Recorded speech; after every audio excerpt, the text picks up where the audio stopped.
Salam sejahtera, terima kasih karena bersama dengan saya di Nazilin Unity Channel. Sekali lagi, ini bukti bahwa PAS dan Perikatan Nasional sudah terlalu terdesak untuk mencari isu dan mahu menumbangkan kerajaan perpaduan ini. Kata seorang pemimpin daripada Amanah, beliau kata 1 sen pun DAP tak pernah bagi Amanah. Itu kata Izham. Saudara-saudara sekalian, PAS sepatutnya menjelaskan polisi dan kejayaan takbir urus di negeri yang diperintah oleh parti itu dan bukan mencipta pembohongan serta naratif jahat kepada parti amanah negara amanah. Ini paling tepat sekali lah kan. Apabila beliau kata, Izham kata, PAS sepatutnya menceritakan kejayaan mereka memimpin negeri-negeri yang dipimpin oleh para PAS. Bukannya terus-menerus mencipta naratif pembohongan demi pembohongan bagi mau menjatuhkan parti yang lain. Mahu menutup kelemahan sendiri, mahu salahkan orang. Mau tutup kesalahan sendiri, salahkan pula orang lain atau dijadikan kambing hitam. Dengan kata lain, tak mahu mengaku itu salah sendiri, kelemahan sendiri. Menurut pengerusi Amanah Selangor, Datuk Dr. Insinyur Izham Hashim, dakwaan PAS bahawa Amanah lahir daripada DAP merupakan siri fitnah yang sengaja dijajah parti itu. Beliau yang juga bekas pemimpin PAS berkata, parti itu tidak serik dengan beberapa kekalahan saman fitnah dan dilihat sengaja menabur sentimen kebencian. Terbaru, hero utara mereka buat kenyataan jelas dalam video yang Amanah ini adalah daripada DAP. Alat dilahirkan, ditaja, dibayar dan dibuat semua oleh DAP. Mereka ada bukti ke? Kalau tidak, berdosa. Ini fitnah. Kenapa buat? Kerana dia tahu orang Melayu takut pada DAP, jadi gunakan DAP. 1 sen pun DAP tak pernah bagi kepada Amanah. Macam mana DAP boleh sokong Amanah? Kata beliau. Kami lebih lama perjuangan. Kita sangat mahir dan faham PAS. Macam mana? Tidak seteruk seperti sekarang ini, yang mana fitnah ini sudah jadi seperti darah daging mereka, katanya menerusi video yang dimuat naik di Facebook pada hari ini. Sebelum ini dilaporkan Menteri Besar Kedah Datuk Seri Muhammad Sanusi Maknor pada program Himpunan Ummah Selamatkan Malaysia di Kedah pada Jumaat mendakwa Amanah ditubuhkan oleh DAP. Susulan itu, Naib Presiden Amanah Datuk Mahfuz Omar menafikan dakwaan itu dan menegaskan Amanah diasaskan oleh bekas ahli PAS yang menolak hala 7 parti politik berkenan. Mengulas lanjut, Izham berkata, PAS perlu mengenakan tindakan disiplin terhadap ahli dan pemimpin yang sengaja menabur fitnah terbabit.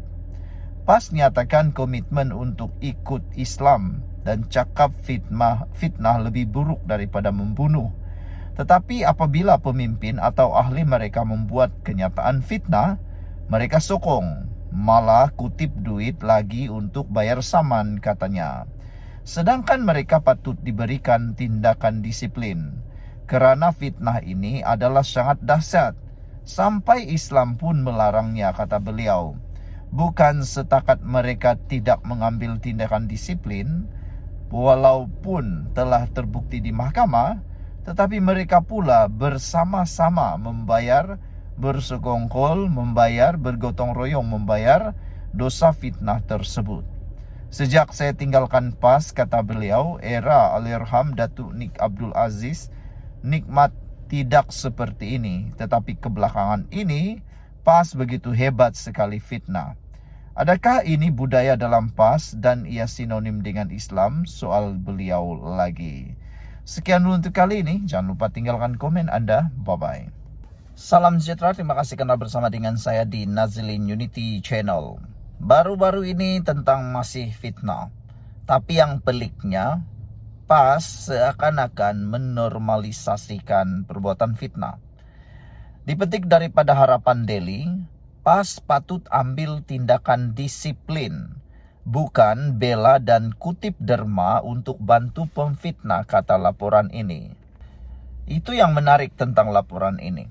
Kalau kamu setuju dengan laporan ataupun pendapat itu, sila tinggalkan komen Anda.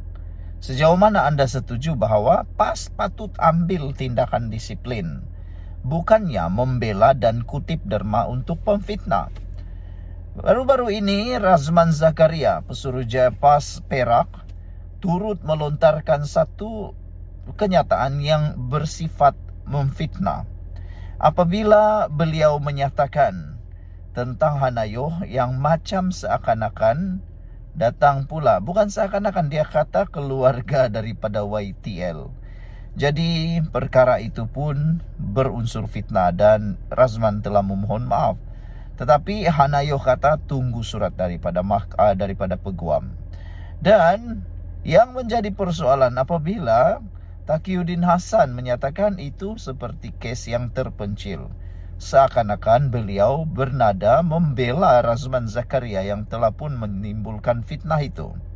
Jadi persoalannya sekarang, PAS patut ambil tindakan, bukannya membela, apalagi mengutip pula derma untuk membantu pemfitnah. Aduh, ini paling teruk lah kan. Sama-sama mengutip duit untuk membayar fitnah. Dengan kata lain, kata pengikut-pengikut Pakatan Harapan, satu orang buat fitnah, bayar sama-sama. Tanggung sama-sama. Mana adil macam tu kan? Patutnya siapa buat fitnah, dia bayar sendirilah. PAS sepatutnya mengambil tindakan disiplin terhadap mana-mana ahlinya yang melakukan fitnah. Tetapi sebaliknya, yang berlaku mereka dibela dan disanjung pula. Makin peliklah dunia ini kan. Tapi kalau orang lain yang buat, entahlah macam mana pula nada mereka. Menurut pengerusi Amanah Selangor, Datuk Izam Hashim, Islam dengan jelas mengajar bahwa fitnah ini lebih berbahaya daripada membunuh, sambil memetik hadis berkaitan fitnah ini. Tetapi katanya PAS mengambil sikap menyokong apabila ahli atau pemimpin mereka membuat fitnah. Malah kutip duit lagi untuk bayar saman. Sedangkan mereka ini patut diambil tindakan disiplin. Kerana fitnah ini sangat dahsyat akibat dan kesannya sampai Islam melarang, kata beliau. Tetapi bukan setakat mereka tidak mengambil tindakan disiplin kepada ahli dan pimpinan mereka yang membuat fitnah ini. Walaupun terbukti di mahkamah, mereka pula menyokongnya, kata Bendahari Amanah Nasional itu.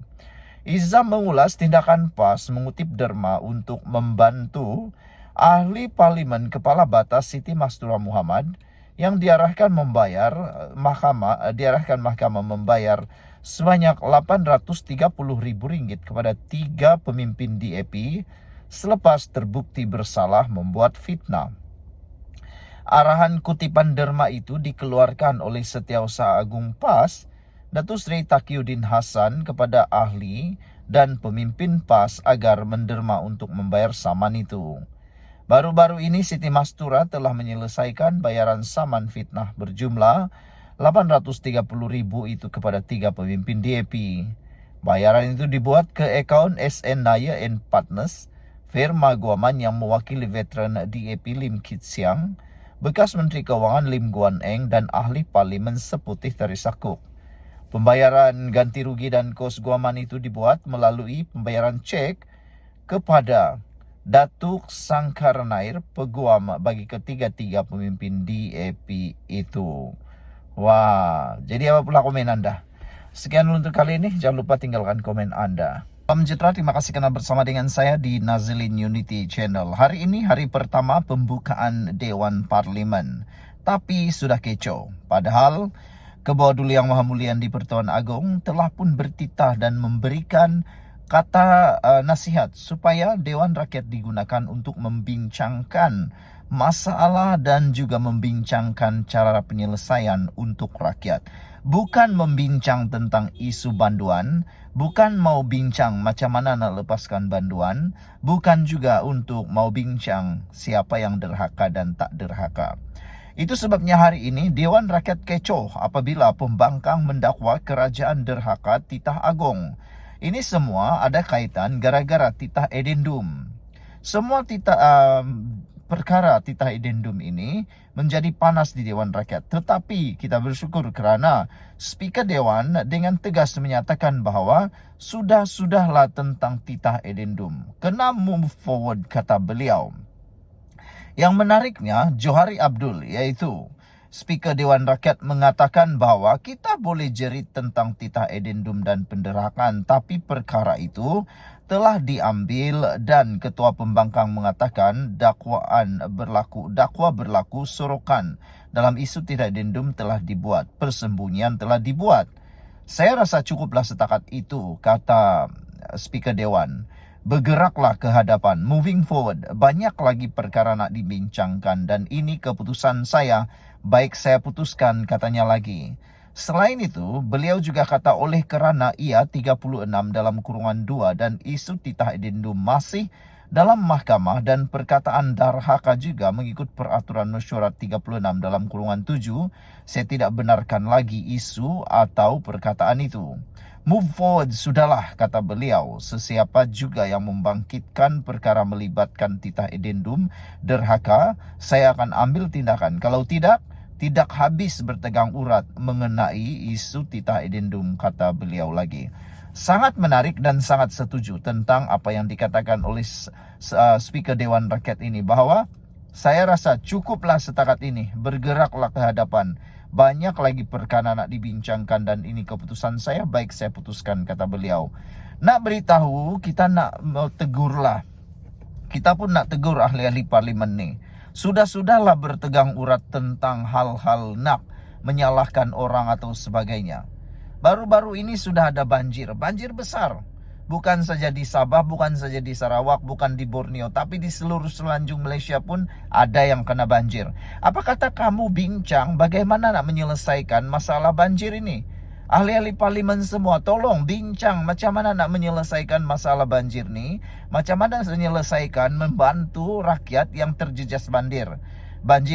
Jalan raya rosak. Halo, kalau kamu pergi ke Sabah, hello, ahli parlimen semua, cukuplah bercakap tentang titah edendum Najib tu, sebab sudah dikatakan oleh Johari Abdul bahawa kes ini sudah di mahkamah. Biar mahkamah putuskan, biar perbicaraan dibuat dengan sebaiknya. Sudahlah bercakap tentang titah edendum itu, biar mahkamah yang urus, kata Johari Abdul. Dan kita harus setuju perkara tu. Ada banyak perkara lagi yang mereka boleh bincang, khususnya untuk kesejahteraan rakyat. Jalan raya di Sabah teruk, apa kata itu yang kamu bincang?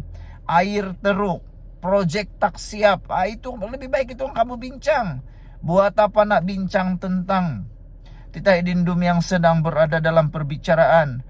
Jangan lagi nak cakap si anu yang derhaka, kau derhaka, kami tak derhaka. Sudahlah, kami muak dengan hal itu. Itu sebabnya kita setuju dan kita menyokong apa yang dinyatakan oleh Ketua Duli Yang Maha Mulia di Pertuan Agong, bahawa sudah tiba masanya politik itu tinggalkan dulu. Sekarang waktunya cari jalan penyelesaian, cari jalan untuk membantu rakyat.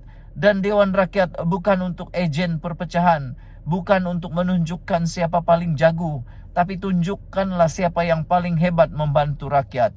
Ini tak sudah masih lagi nak memainkan isu-isu tentang titah edendum dan sebagainya. Kita tahu sekarang ini mahkamah sudah mengambil alih kes itu. Jadi biarkan mahkamah yang bekerja. Ini masih lagi lah, aduh, kita geram lah kan. Lihat sajalah, kita nak Terengganu, Kelantan, Kedah, Perlis, pembangkang punya negeri. Apa kata pembangkang yang ada di Perlis, di Terengganu, di Kelantan, di Kedah itu, pergi cakap di Dewan Rakyat tentang pembangunan negeri kamu. Jangan bercakap lagi tentang benda-benda yang tak meninggalkan manfaat, tak memberikan manfaat langsung kepada rakyat yang ada di negeri kamu. Lihat sejak Kelantan, Terengganu baru kena banjir. Sabah Sarawak baru kena banjir. Besar lagi banjirnya. Kenapa tidak itu benda yang kamu cerita? Itu kan lagi bermanfaat. Aku pun heran lah dengan penyokong-penyokong walaun nih kan. Kenapa lah mereka nih masih lagi terpekik-pekik nak menyokong benda yang tak memberikan manfaat pada mereka. Titah addendum tu memang sudah dalam proses. Jadi buat apa lagi? Tak payah lagi kita cerita tentang tu. Oh, gag order pun sudah ada. Jadi lebih baik biarkan mahkamah yang urus. Yang kita nak ulas sekarang ini, bagaimana nak membantu rakyat? Macam mana ahli-ahli parlimen, pembangkang kerajaan nak membantu rakyat?